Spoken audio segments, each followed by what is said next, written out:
Hey everyone, my name is Mike Katz, Executive Vice President of T-Mobile for Business, and we're here again today for Taking Care of Business. And I am so excited to be joined by head coach Niko Medved for the Colorado State men's basketball team. He goes by coach, but he's so much more than that. Coach Medved, this is his second stint at Colorado State. His first one as assistant coach. He led the Rams to multiple NCAA tournament appearances. And he's also played a huge role in enhancing and rebuilding the program as a head coach. And all of this is under his leadership. They're turning around this entire program. So, Coach, I'm so excited to have you. I mean, I think you know I'm biased that Colorado State is my favorite university in the world, being an alum myself. And you know, look, you've stepped into this job a couple years ago, and you know, with some rebuilding to do. And you know, one of the things I'd love to hear from you is, as you have taken on this challenge to rebuild a program, you know, what are some of the key things that you focus on first? You know, I think, you know, a few things come to mind. One is just from a personal perspective, is just my experience. You know, you can't give away what you don't possess yourself. And I think, you know, everybody utilizes their experiences to grow and get better. And for me, you know, it started when I was an assistant at CSU and going through that rebuilding process. I don't know if you remember, our first year, we went 0-16 in the Mountain West, you know, and I mean, it was some pretty tough times, but, you know, being able to sell a vision and continue to build and going through that process to then ending with back-to-back NCAA tournaments and seeing the fans back and seeing the game, I think that really helped me, because then I got my opportunity to be a head coach. So it's one thing being an assistant, but I go to Furman University as the head coach. And at that time, Mike, when I got there, you know, I think we were ranked 336 out of 351 in the RPI. So, you know, 351 Division I teams. I'm not a mathematician, but that's not very good, right? You're one of the, you know, worst 15 teams in the country. And we went from that to 4 years later, you know, winning a regular season conference championship. And going through that, I think the confidence I had in my experience as an assistant helped me with Furman. And when I went to Drake, it was the same kind of thing. They're all a little bit different, but going through that experience of inheriting a team that had lost 20 plus games 3 years in a row, and having a really good season and seeing the fans start to come back. So when I got the opportunity here at CSU, I had some confidence. I knew there were going to be new challenges, but I had some confidence in, okay, this is what this could look like. I had seen this program at both its best and its worst, you know, in my time here, but I really had a confidence in a belief that this could really be good. And so, you know, I think relying on that helped. And I think, you know what, it starts with people. I think you learn that everything starts with people, and you have to have the right people. And I learned really quickly as a head coach, when you have really good assistant coaches who are really good people, and you have really good players who are really good people, they make you look like you know what you're doing, you know? And we all are. I mean, who we choose to surround ourselves with is just, I mean, it means everything to our success. And so I think understanding that piece and being really intentional about the people that we bring in.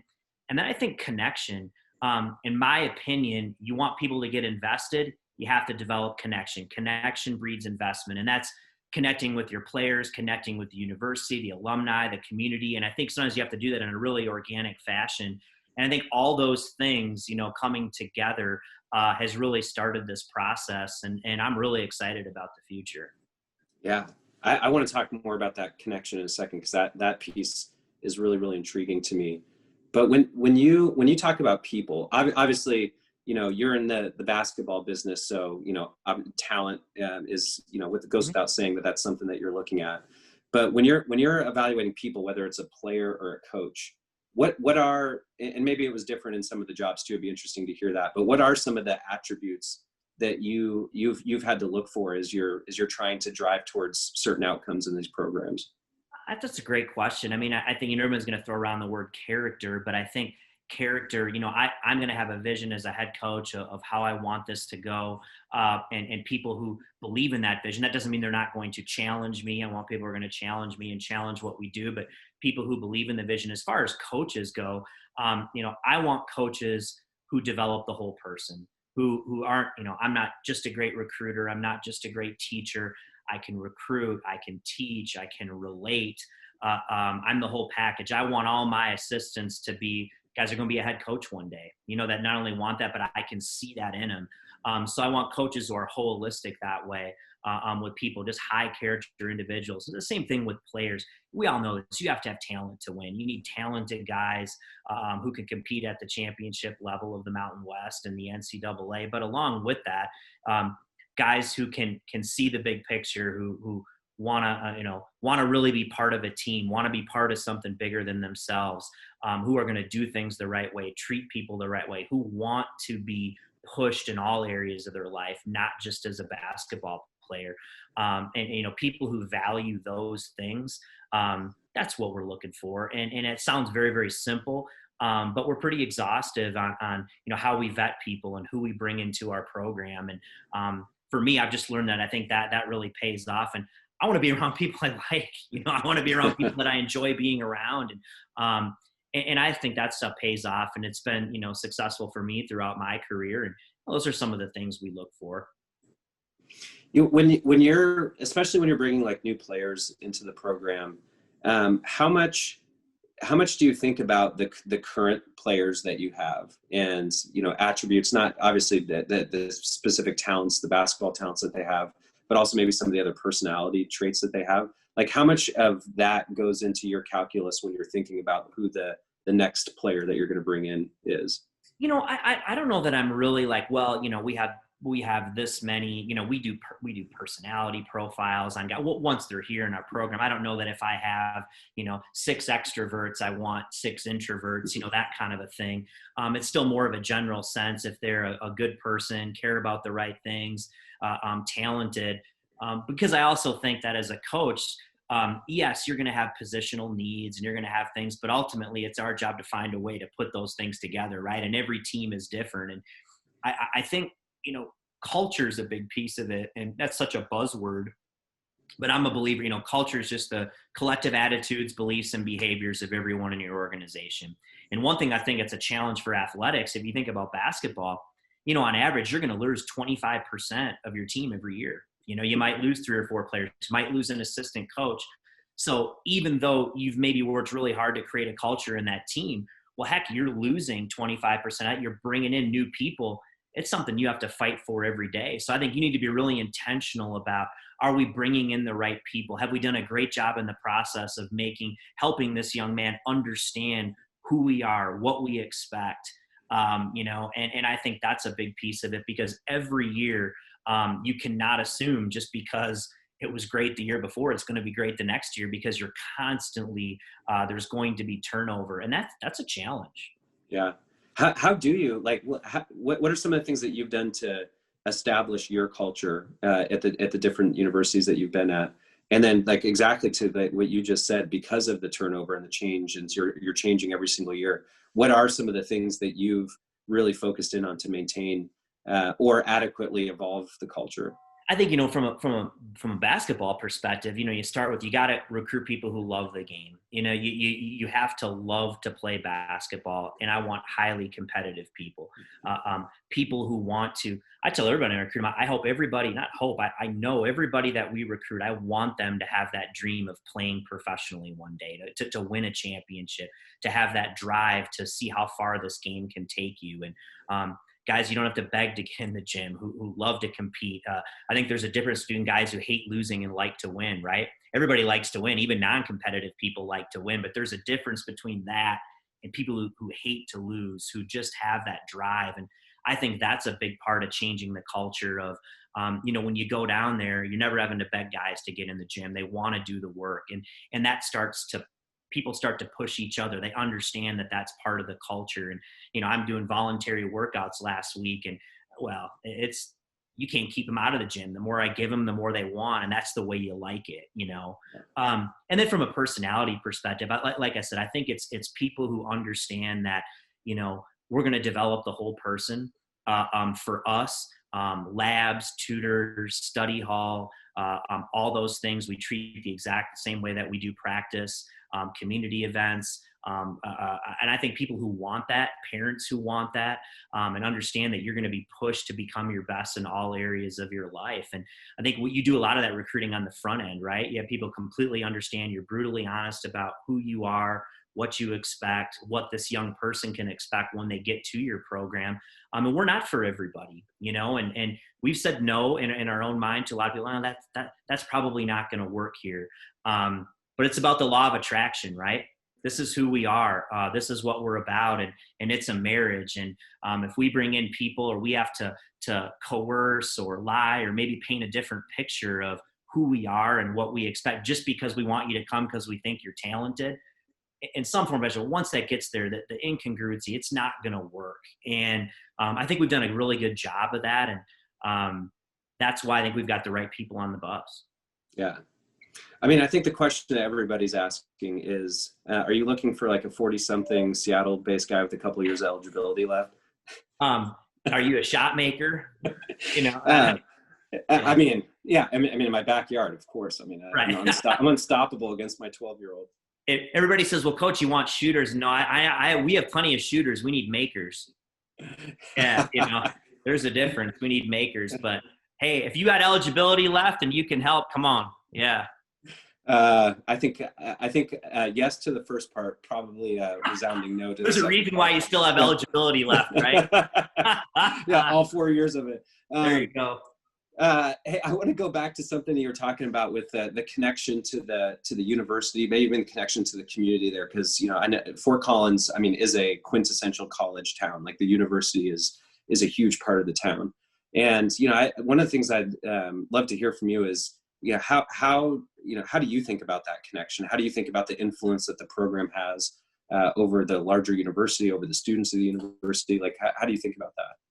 Well, I think, first of all, you start with athletics. I mean, athletics' mission is to gather people, to bring people together, to help develop a sense of community and pride, at the university. And I mean, when you're successful, you can see that, when you've been a part of successful programs and things are going in the right direction and everybody feels a certain connection to that program. They want to be at the games. They want to be around what's going on. And I think we have a unique opportunity, in our space to do that. And I think a lot of times, those things just happen organically. I could see very, very clearly when we got there, that was something that was going to have to be really worked on, was going to have to be rebuilt, when, for whatever reason. I mean, when I had left, boy, there were huge crowds there, and, that really struck me. And so, we have to play a part of it, and it's bigger than just winning. I know we have to win. If we don't win, it's not going to matter.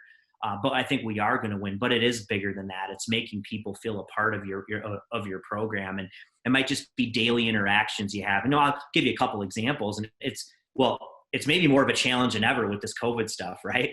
With, maybe not having the ability to have fans in the stands, to not engage the way that you were able to engage. But, one of the things we like to do is, if we had been practicing this summer in normal circumstances, we would invite anybody. I have an open practice. You want to come to practice? I'll let media people in my practice. Somebody says, hey, my 7th and 8th graders basketball team. I was like, come on by, watch practice, hang out with us, get a chance to meet the players after, spend time with us. And it's amazing over time at the places that I've been, just those interactions start to build a connection. They know you, they know the players, they see how you're working, they see what you're doing firsthand. And just those things, they go tell somebody, hey, my buddy, he'd like to maybe come by a practice with me. Come on, how can I help you get tickets? Drag your friend there. And I think those are the things that slowly over time start to do that. And it's no different with students. And I think something else we did this year that was really cool, you talk about bringing community into sports, is, you hear about the Coaches versus Cancer initiative that college basketball been such a huge part of. And we really wanted to do something creative around that, not just with the, American Cancer Society, but in our own community here in Fort Collins. So we used that opportunity to partner with UC Health and the Cancer Center. And what we did is we took local cancer patients. We had our team go out and have an opportunity to meet these patients. And then our players sponsored an individual who was going through cancer treatment.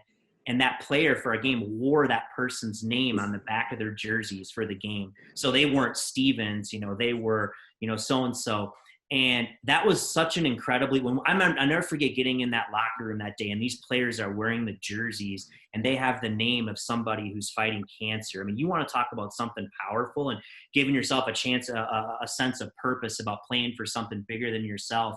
And we ended up playing terrific. We won the game, and to see the joy in those people's faces and, after the game, and that really struck with me. And I'm like, man, that was really cool. And you want to talk about a way that sports can help develop connection in a community. I mean, you can't do it any better than that.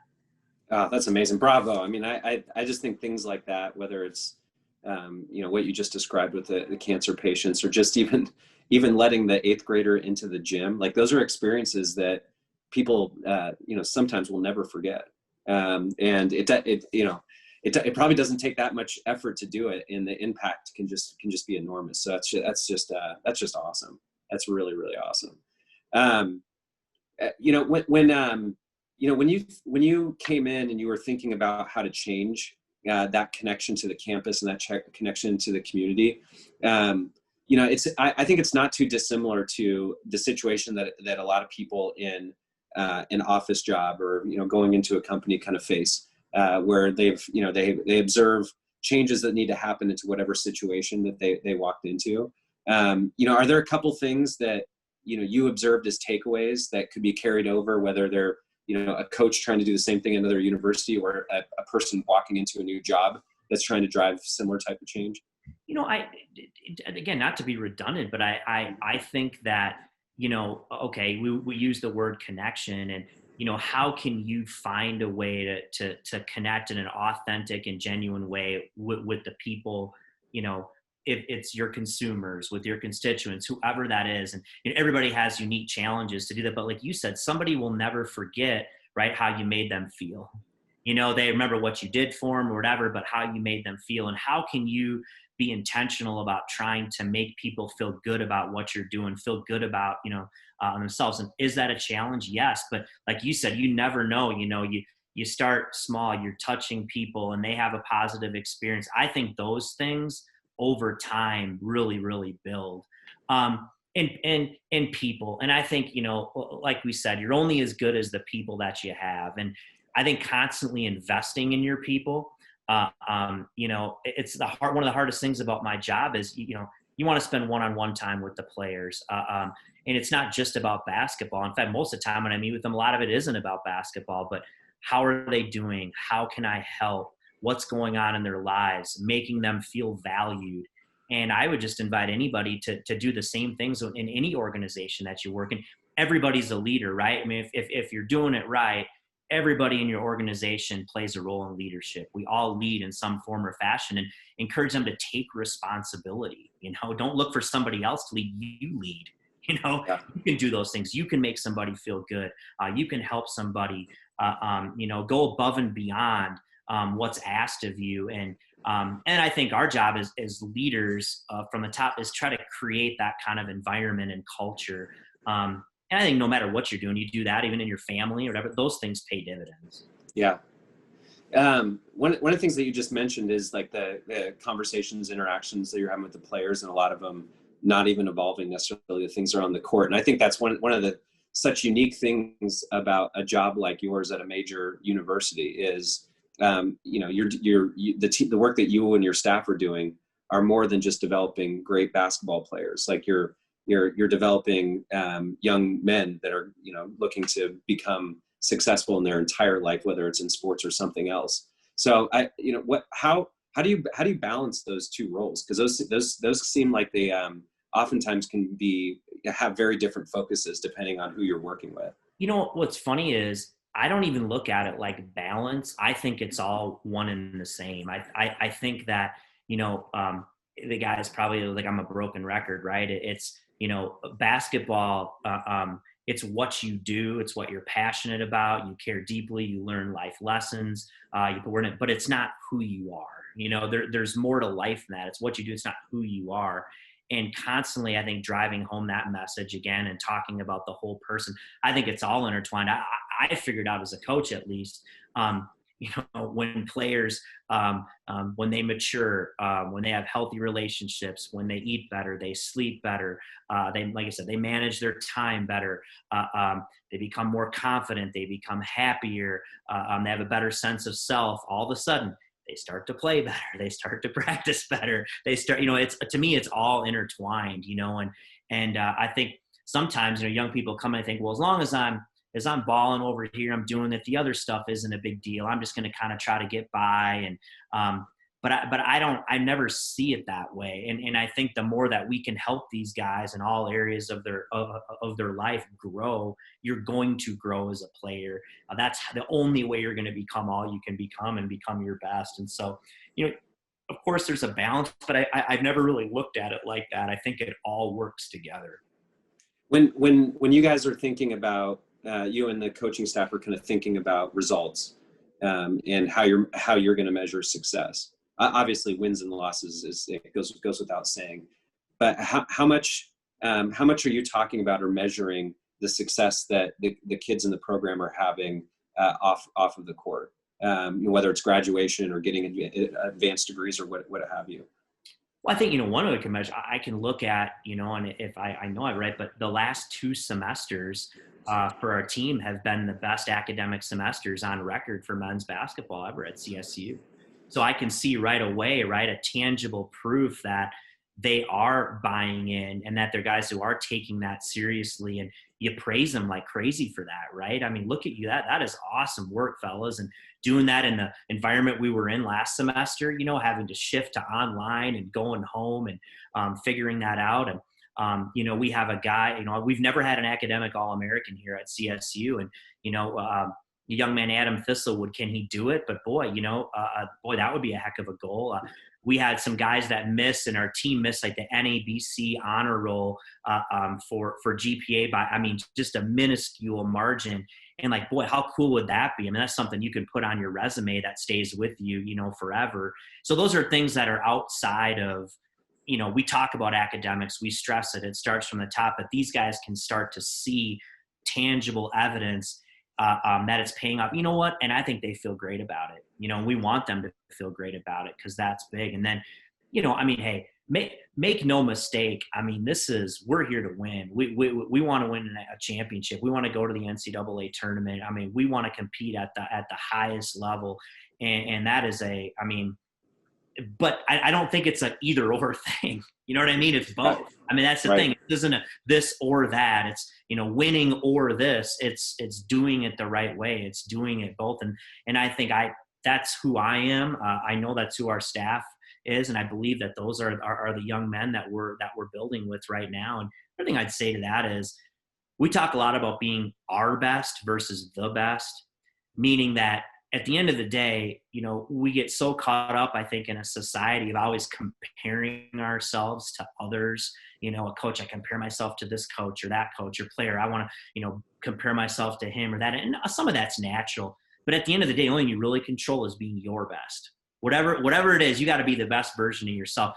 Every year we go into what's your goal as a team? Well, we know we want to win a championship and do that. But ultimately, really it is, we want to become our best, whatever the best version of ourselves, this team, this year, that's what we want to become, because we don't control anything else, and I think we try to keep that focus internal as opposed to, because I think if you do that, your process, the rest takes care of itself.